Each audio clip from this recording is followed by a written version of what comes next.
Susie Lyons Sensale is the daughter of Henry and Peg Lyons. You met Henry earlier today.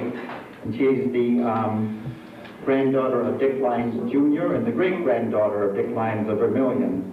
She and her husband Frank live in Massachusetts, Rehoboth, in a log house. In addition to her own reflections, I asked Susie to read a kind of special little essay of Tom's. It's a short one on Lake Baduse, which has a reference where so many of our family homesteaded, pioneered, were baptized, as was my father, and were married or buried. Susie, are you with us?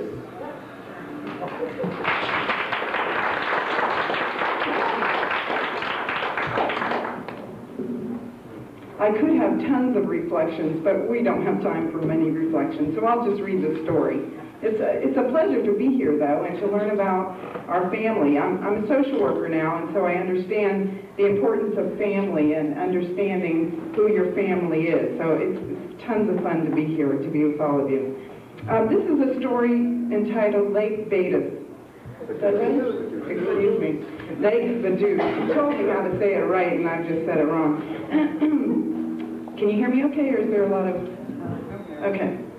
Lake Baduse was a beautiful small blue water lake in Dakota Territory named by the Swiss immigrants who homesteaded there in the 70s and 80s. A Catholic church and priest house were built in the vicinage, and when a small boy, I often attended Mass there as summer visitor of my three uncles, Will, Jer, John Rye, and cousin Pat. The Baduse parishioners were made up of Swiss, and the families of about 85 Irishmen who had formed a wagon train under the leadership of my father and had come to Sioux Falls from Iowa and Wisconsin in 1873 to file on land. Their post office was Prairie Queen, D.T. It is now no more, but may be found on Dakota Territory maps. My Aunt Bridget was Uncle John's wife, and her garden was the pride of the Sioux Valley. It was not a flower garden, although it showed some gorgeous geraniums and pinks, but gave to the cellar and the table 5 varieties of cabbage. Also piccalilli, cauliflower, yellow tomatoes, citron, currants, and gooseberries. Potatoes were raised in a separate patch of about 1 acre. Picking them, about 150 bushels in one day, was a backbreaker.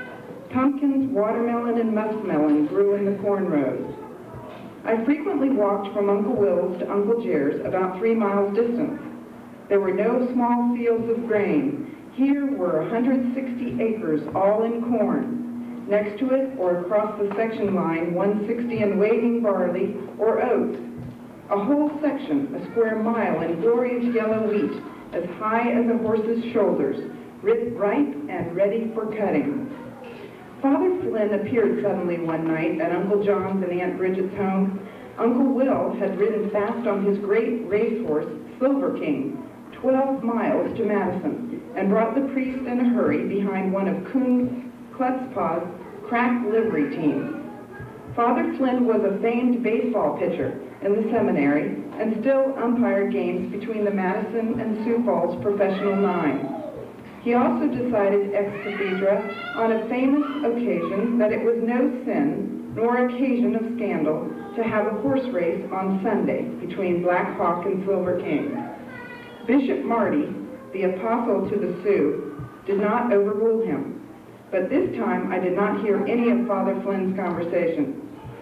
We children were quickly packed into a lumber wagon, bedded down with hay, and taken over to Uncle Jer's. Father Flynn had come to give the last sacraments to my grandmother, Ellen Whalen, born at Dungarvan in the county Waterford. And from Florence Colbach's poem, we know the rest. With the best of their years laid by, they made their last home with Bridget and John Rye. They helped twist hay to burn and keep warm on New Year's Eve in 1889 in the midst of a South Dakota snowstorm.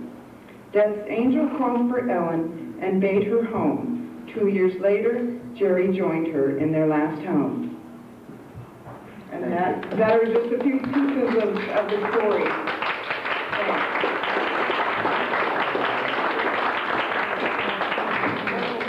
Well, amid all of the exhibits scattered around, I hope you at least would see what Betty Coughlin Ballswell brought to us, a portrait of our ancestral mother, Ellen Wayland, which is in the room way back there.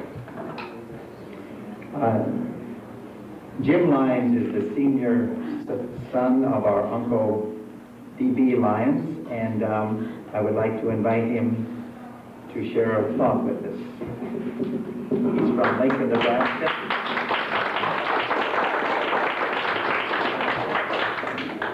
We'll raise the platform. Thank you, Bob. I'm little, but I'm real big. I mean, I walk tall.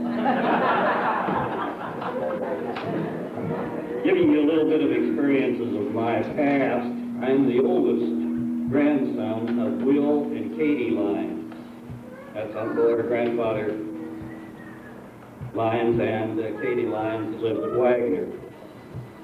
I was born and raised on the prairies of South Dakota, and it was a real rough life throughout the time that I exposed myself to living out in that country.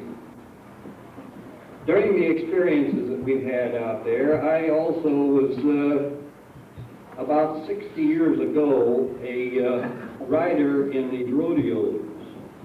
Cowboy rider, bulldogging. You know what bulldogging is? That's grabbing these steers with the horns and horns. Now, I look little, but I'm pretty strong. So, are there any questions at this point?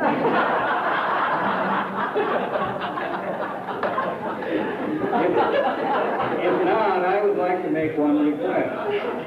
I'd like to have Pat and Francis, the brothers of this gentleman here who's been the last master of ceremonies, to go out and get that big black steer and bring him in here. And with my experiences of cowboying, I'll show you how to ride that steer to a standstill. And then after I get him to a standstill, I'll jump off and grab him by the horns and show you how to throw the real bull. Thank you.